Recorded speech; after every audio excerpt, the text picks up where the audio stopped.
right, so we're going to pick back up with human growth and development, counter conditioning.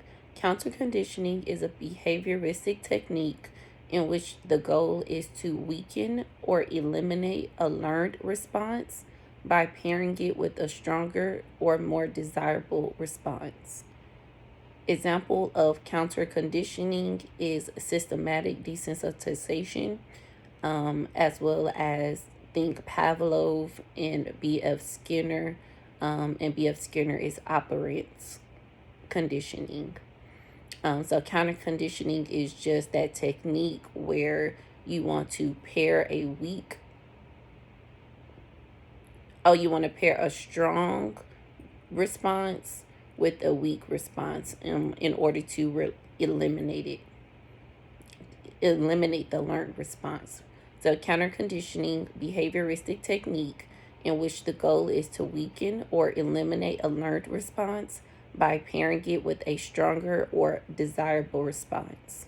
Example is systematic desensitization, and that is the forerunner of that is Arnold Lazarus, M&M, multimodal, and systematic desensitization is used for phobias. And remember, Arnold Lazarus is a pioneer in behavior therapy. Senile psychosis is a break from reality, which can include hallucinations, delusions, and thought disorders. Is brought on by old age and can also imply a loss of memory. So think senile and old.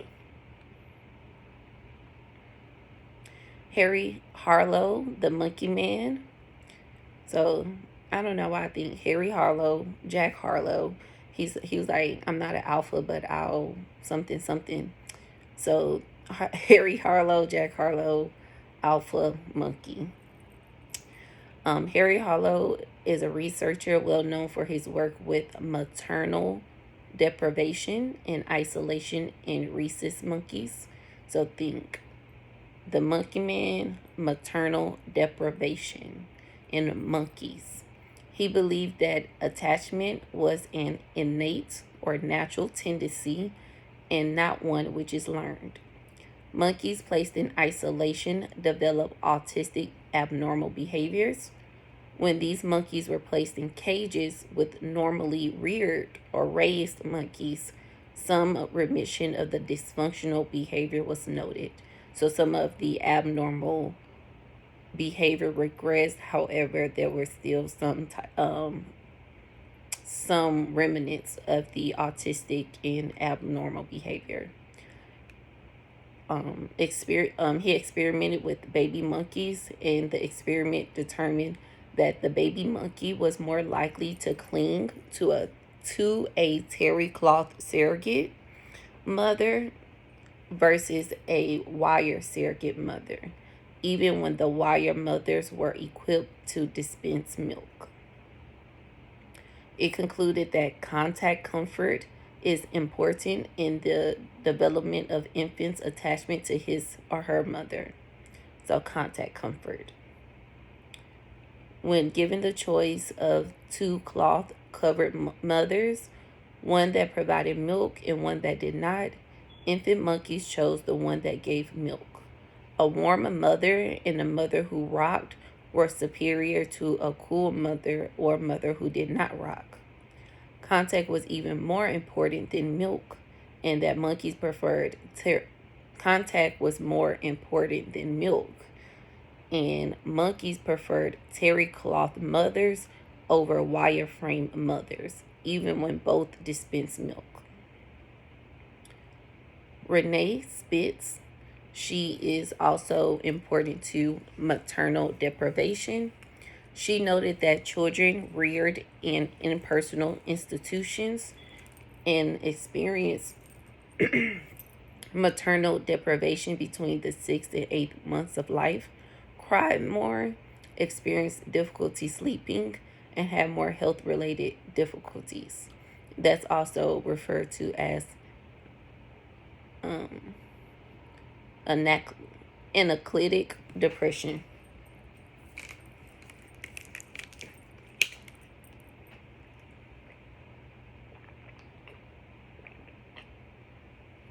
So babies who experience more crying, difficulty sleeping, and experience health issues. A term for that is anaclitic depression, and that was notated by Renee Spitz, who assessed for maternal deprivation for infants and children, specifically those between 6 to 8 months. These infants would ultimately experience great difficulty forming close relationships. And then we have Conrad Lorenz. He's best known for his work on the process of imprinting.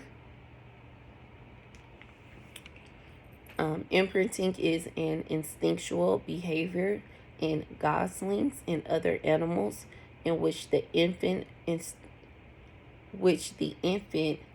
instinctual behavior follows the first moving object it encounters, which is usually the mother. Imprinting is rapid learning during a critical period of development. Imprinting, a rapid learning during a critical period of development, is an instinct in which a newborn will follow a moving object. This illustrates the principle of critical periods, that certain behaviors must be learned at an early time in the animal's development. Otherwise, the behaviors would never be learned at all. And then we also know that which one of our theorists was it? They felt like we know Lev Vygotsky said that education is important. But we had Piaget who said that children shouldn't be taught certain how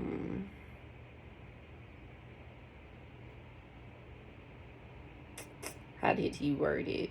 Children must not be taught certain concepts until reaching the appropriate cognitive development. But we know that Lev Vygotsky disagreed with him, with Piaget, because he believed that the developmental stages unfolded due to educational intervention. And, proximal development and versus Piaget, who said, he felt teachers should lecture less as children learn best via their own actions and experimentation. But getting back to Conrad Lorenz, in the principle of critical periods, just saying that things should be learned early on. The critical period is a time when an organism is susceptible to a specific developmental process. It marks the importance of hereditary and environment on development. Conrad Lorenz said he was most likely to say that aggression is an inborn tendency. He compared humans to the wolf or the baboon and claimed that we are naturally aggressive. Aggressiveness is a part of our evolution and was necessary for survival. The solution is for us to utilize catharsis, the release of emotions through talk, anger out, using methods such as competitive sports. So he said that aggressiveness is part of our evolution and was necessary for survival. The solution is for us to utilize catharsis, anger out, and using methods such as competitive sports. Ethology is the study of animals' behavior in their natural environment. Because as you can see, Conrad Lorenz did a lot of studying with animals. You have imprinting, which is mainly in goslings. You have him comparing humans to the wolf and the baboon. And then you also, yeah. So ethology, the study of animals' behavior in their natural environment. So then you have comparative psychology, which refers to laboratory research using animals and attempts to generalize the findings to humans. So comparative psychology is comparing animals, the research done, and the results, and then comparing or applying that to humans. Some behavioral scientists refer to instinctual behavior as species specific, meaning the behavioral trait occurs in every member of the species. So, if it's an instinctual behavior for the human race or human species, that means that behavioral trait should occur in every member, in every human. The behavior is unlearned and universal. That's why it's instinctual. All right, and then we have some additional people and things to know. Eleanor McCoby and Carol Jacqueline. They found very few differences that could be attributed to genetics and biological factors. The literature suggests that where males outperform females in math, they did not do so until high school or college. Thus, the major impedance for sex role differences may come from child rearing patterns rather than bodily chemistry. So, the sex role differences shouldn't be based off genetics or biology, whether it's the way that one is raised and what you're raised to believe.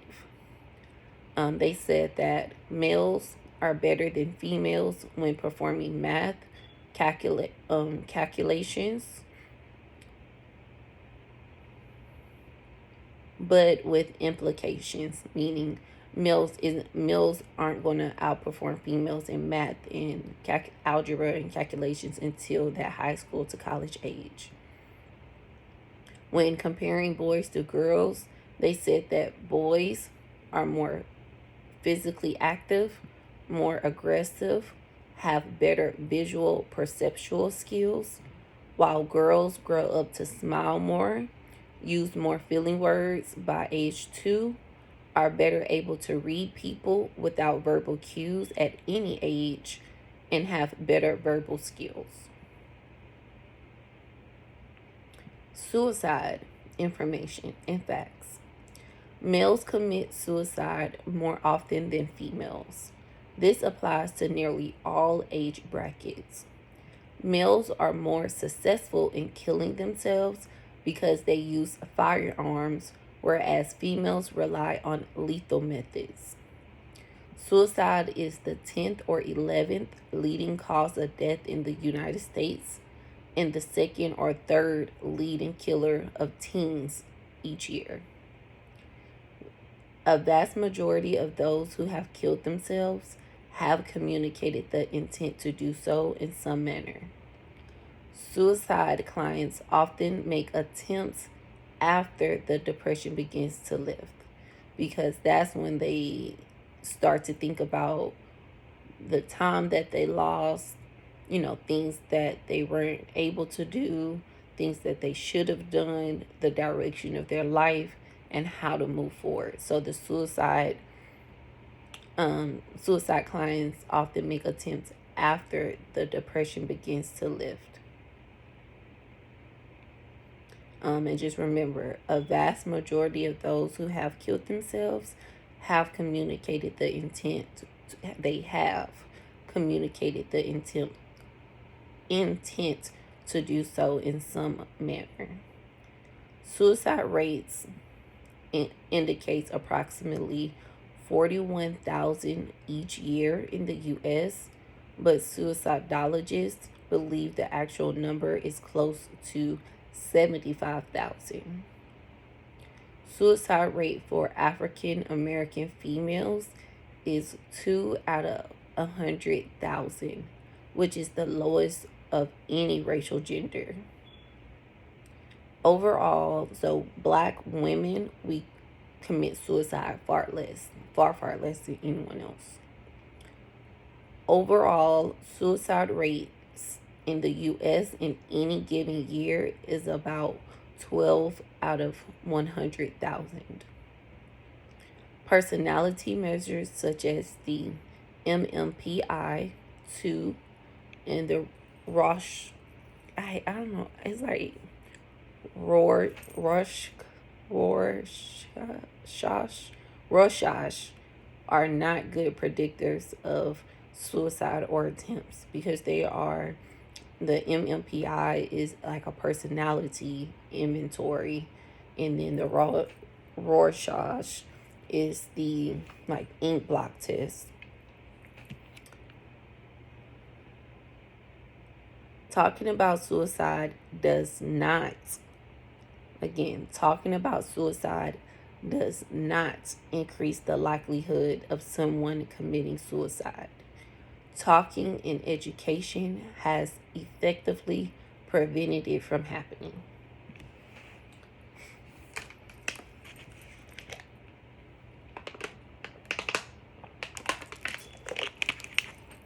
So we talked a little bit about child rearing with Eleanor Maccabee and Carol Jacqueline, who said that sex roles were stem more from child rearing and not genetical and biological factors.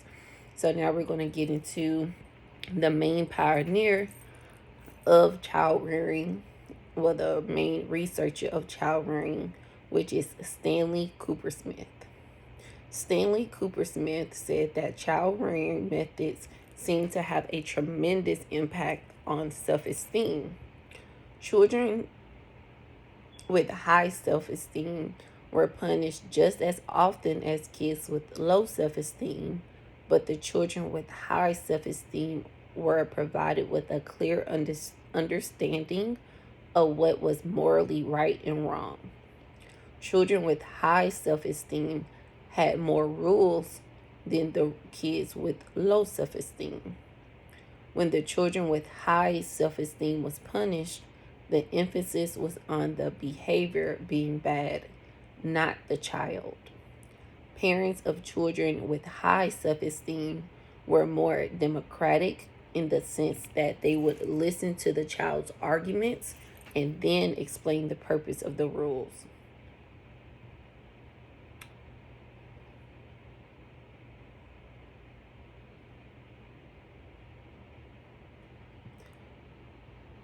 An expert who has viewed the literature on videos and violence would conclude that watching violence tends to make children more aggressive.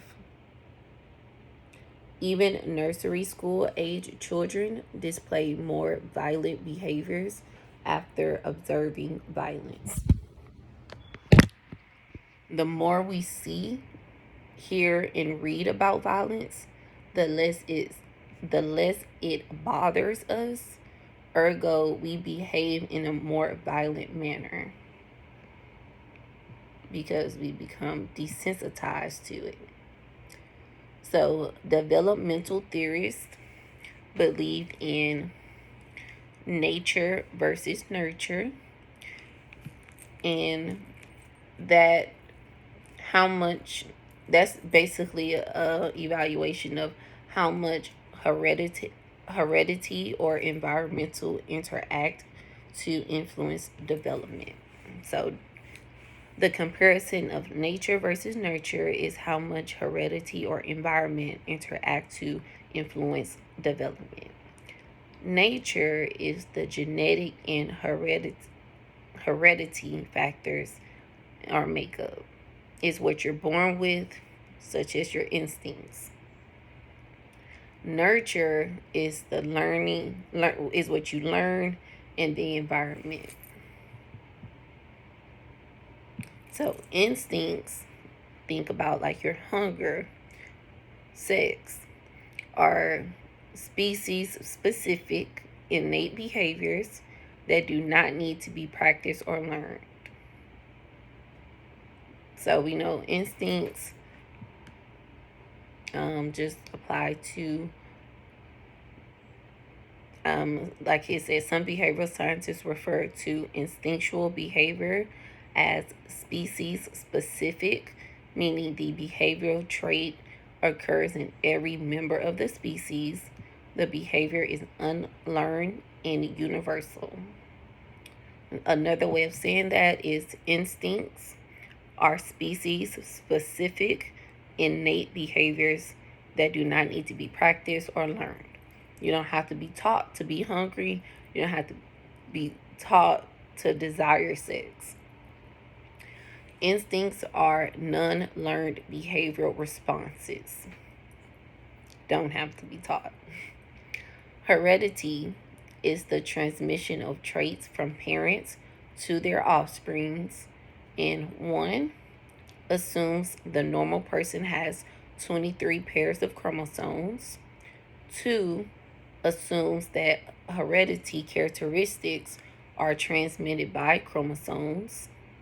Three assumes that genes are composed of DNA, which hold a genetic code. So let's go back over those three things again. Heredity is the transmission of traits from parents to their offspring, and one assumes the normal person has 23 pairs of chromosomes. Two assumes that heredity characteristics are transmitted by those chromosomes. Three assumes that genes are composed of DNA, which hold a genetic code. Development are changes that occur between conception, when you are in your mother's womb, to death. Development is a continuous process. Developmental psychologists look at prenatal influences such as smoking or alcohol consumption that affect the fetus before birth.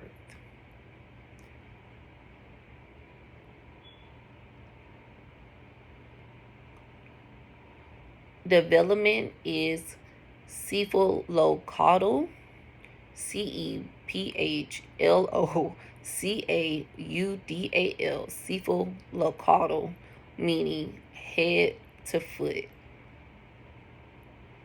I mean, you develop and grow, literally, your toes grow, your hair grow, your feet grow, but it's from your head to your foot. The head, like in a baby, it would be the head of the fetus develops earlier than the legs. So the development starts here and works its way down, head to foot. All right. And then we have Robert J. Havinghurst. He's a stage theorist. He has, so we know that means it's going to go from one to the next to the next. It develops. His developmental tasks are infancy and early childhood. That's learning to walk or eat solid foods.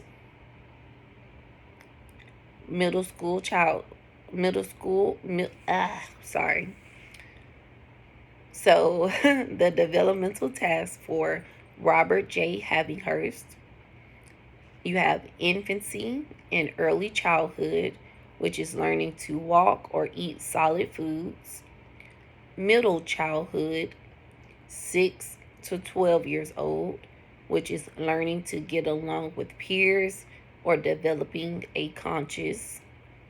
Adolescence, 12 to 18 years old, preparing for marriage and an economic career. Early adulthood, 19 to 30, that's selecting a mate and starting a family. Middle age, 30 to 60, assisting teenage children to become responsible adults and developing leisure. I don't know why my brain blank. Developing leisure time activities. That's middle age, 30 to 60. And then you have later maturity, which is 60 plus, dealing with the death of a spouse and adjusting to retirement. So when I think about Robert having hers, just think about the old way of doing things, back in the day, it was like you go to, you're a child, you're living you literally have to learn how to walk and talk and eat. But middle childhood, 6 to 12, like you're off to school, you're learning to get along with your peers, and you're kind of developing that conscious. So like you see a bully, you want to not be a bully, you want to be the good kid, but you're developing that conscious around that middle childhood, elementary part of life. Then you have your adolescence, 12 to 18. So, 12, you're just figuring out your body. You might start your menstrual, you're liking boys. And then, back in the day, it was like you like the boy. Okay, you're preparing to marry him, and he's preparing, like, I don't know why they was either like, you going to get a job or you going to go to war. But you was going to start thinking about marriage, and you was going to think about a career. Early adulthood, 19 to 30, selecting, that's like, all right, you 19, go ahead, 30, you was really dated. But that's selecting a mate and starting a family. So really, the family would be started by 30.